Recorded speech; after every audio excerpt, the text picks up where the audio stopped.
الرجیم بسم اللہ الرحمن الرحیم۔ جناب محترم اسپیکر صاحب، گورنر صاحب، وزیر اعلیٰ صاحب، leader of opposition, deputy speaker صاحبہ اور حال میں موجود تمام معزز اراکین، السلام علیکم۔ سب سے پہلے تو میں اپنے پارٹی کی طرف سے، پاکستان پیپلز پارٹی کی طرف سے اسپیکر صاحب کا اور چیف منسٹر صاحب کا بے حد شکریہ ادا کرتا ہوں، جنہوں نے یہ امن جرگے کا انعقاد کیا اور اپنے لیڈر جناب محترم چیئرمین بلاول بھٹو زرداری صاحب کا، گورنر صاحب کا اور صوبائی صدر کا بھی مشکور ہوں کہ انہوں نے اس اہم جرگے میں مجھے پیپلز پارٹی کے نمائندگی کا موقع دیا۔ جناب محترم اسپیکر صاحب، حقیقت تو یہ ہے کہ 2021 کے بعد ہمارا صوبہ بدترین دہشت گردی کا شکار ہے۔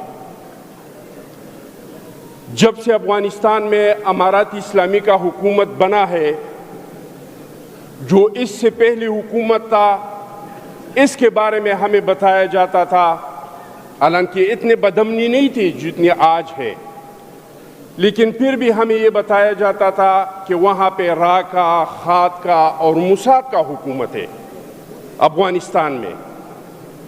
جب افغانستان سے یہ راہ، کھاد اور موساد کی حکومت کا خاتمہ ہو جائے گا تو پاکستان میں امن آ جائے گا۔ وہاں پہ اس حکومت کا خاتمہ ہوا، لیکن یہاں پہ دہشت گردی میں بدترین اضافہ ہوا۔ لیکن جناب اسپیکر صاحب، میں سمجھتا ہوں کہ ڈرنے کی اور گھبرانے کی کوئی بات نہیں ہے۔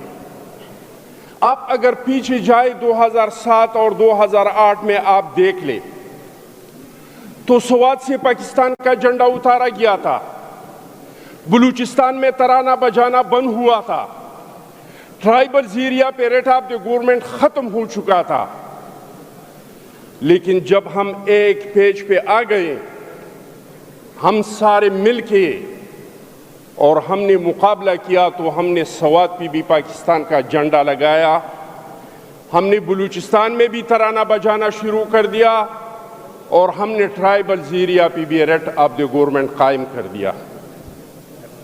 اگر آپ لوگ چاہتے ہیں کہ اس ملک میں امن ہو اور خصوصی طور پر اس صوبے میں امن ہو، کیونکہ یہ نہ تو جنگ ہے، نہ جہاد ہے، یہ نسل کشی ہے، اس میں چاہے بارڈر کے اس طرف مرتے ہیں، چاہے بارڈر کے اس طرف مرتے ہیں، چاہے وہ پولیس کے نام سے مرتے ہیں، فوجی کے نام سے مرتے ہیں، القاعدہ کے نام سے مرتے ہیں، طالبان کے نام سے مرتے ہیں، اس میں ایک چیز مشترک ہے کہ وہ پختون ہے۔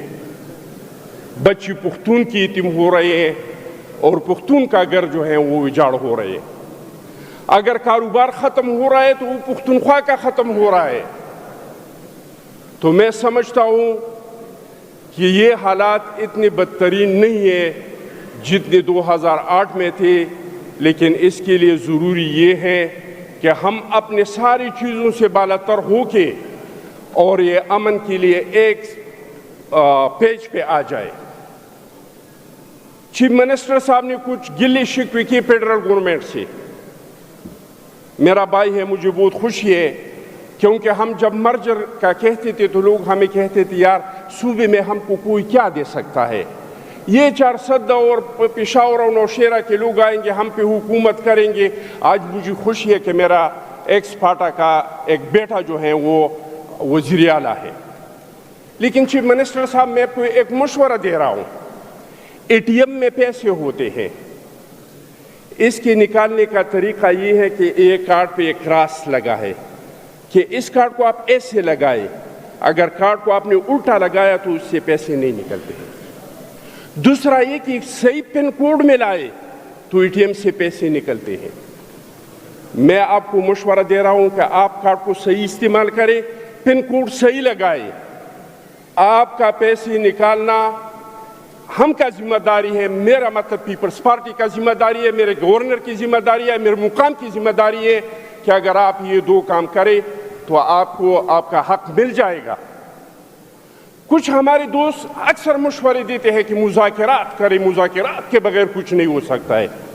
بھائی اس میں تو کہنے والی کون سی بات ہے؟ یہ تو ہر ذی شعور سمجھتا ہے کہ مذاکرات مسائل کا واحد حل ہے، لیکن مذاکرات کا بھی ایک ٹائم ہوتا ہے۔ جب آپ کے ہاتھ میں لیوریج ہو تو پھر آپ کے مذاکرات کامیاب ہو سکتے ہیں۔ اور لوگ امریکہ اور افغانستان کے مذاکرات کی بات کرتے ہیں، تو اس مذاکرات کے بعد کیا ہوا؟ افغانستان کا حکومت ختم ہوا اور وہاں پہ امارات اسلامی کا حکومت بنا۔ ہم نے مذاکرات کی ہیں، مذاکرات تو اب بھی ہو رہے ہیں۔ ہم نے مذاکرات کیے، میں اس جرگے میں بھی گیا تھا جو افغانستان میں تھا، اور اس حال میں بیٹھے ہوئے بہت سارے لوگ اس میں شامل تھے۔ ہم نے ان لوگوں کا مورال دیکھا ہے کہ ان لوگوں کا مورال کتنا بلند ہے۔ وہ کہتے ہیں ہم نے امریکہ کو شکست دیا ہے، ہم نے نیٹو کو شکست دیا، پاکستان ہے کیا چیز؟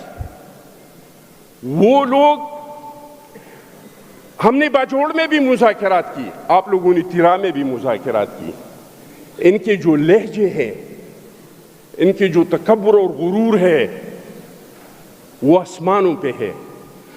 وہ تو چاہتے ہیں کہ پاٹا کے مرجر کو واپس کر دے، وہ تو چاہتے ہیں کہ ملکن ڈویژن کو اور ٹرائبل زیرہ کو ہمارے حوالے کر دے، وہاں سے فوجوں کو نکال دے، ہمیں اسلحے کے ساتھ آنے دے۔ اگر حوالہ کرنا چاہتے ہیں تو کریں مذاکرات، ورنہ مذاکرات واقعی آخری حل ہے، لیکن اس کے لیے موقع کا ضرورت ہے۔ جب لہجے تھوڑے سے ٹھیک ہو جائے، جب خیالات آسمان سے زمین پہ آ جائے۔ اب تو لوگ سمجھتے ہیں کہ پاکستان تو واکنگ ٹریک پہ ہے، ہم جس ٹائم چاہے ہم کے پی کو بھی قابو کر سکتے ہیں، ہم اسلام آباد بھی جا سکتے ہیں، اور ہم لاہور کو بھی لے سکتے ہیں۔ تو میں نہیں سمجھتا ہوں کہ موجودہ ٹائم پہ اس طرح کیا اس کا کوئی حل نکل سکتا ہے۔ میں بھی بات کو مختصر کرنا چاہتا ہوں، لیکن اسپیکر صاحب آپ کی اسمبلی کا ایک روایت ہے، یہاں پہ میں سوشل میڈیا پہ دیکھتا ہوں ہر ایم پی جو بات کرتے ہیں شعر ضرور پڑھتے ہیں، جو نہیں بھی پڑھ سکتے وہ بھی پڑھتے ہیں۔ جیسے اسپیکر صاحب نے لازم کر دیا ہے کہ آپ لوگوں نے شعر پڑھنا ہے، تو میں بھی ہماری جو ڈیٹیل تجاویز ہے وہ ہم آپ کو لکھ کے دے دیں گے تاکہ آپ کے وقت کا بچت ہو۔ اس شعر پہ میں رخصت لینا چاہتا ہوں کہ میرے کارواں میں شامل کوئی کم نظر نہیں ہے، جو نہ مٹ سکے وطن پر میرا ہم سفر نہیں ہے، درغیار پر ہمیشہ تمہیں سر جھکائی دے گا، کوئی ایسا داغ سجدہ میرے نام پر نہیں ہے، کسی سنگ دل کے در پہ میرا سر نہ جھک سکے گا، میرا سر نہیں رہے گا، مجھے اس کا ڈر نہیں ہے۔ شکریہ جناب۔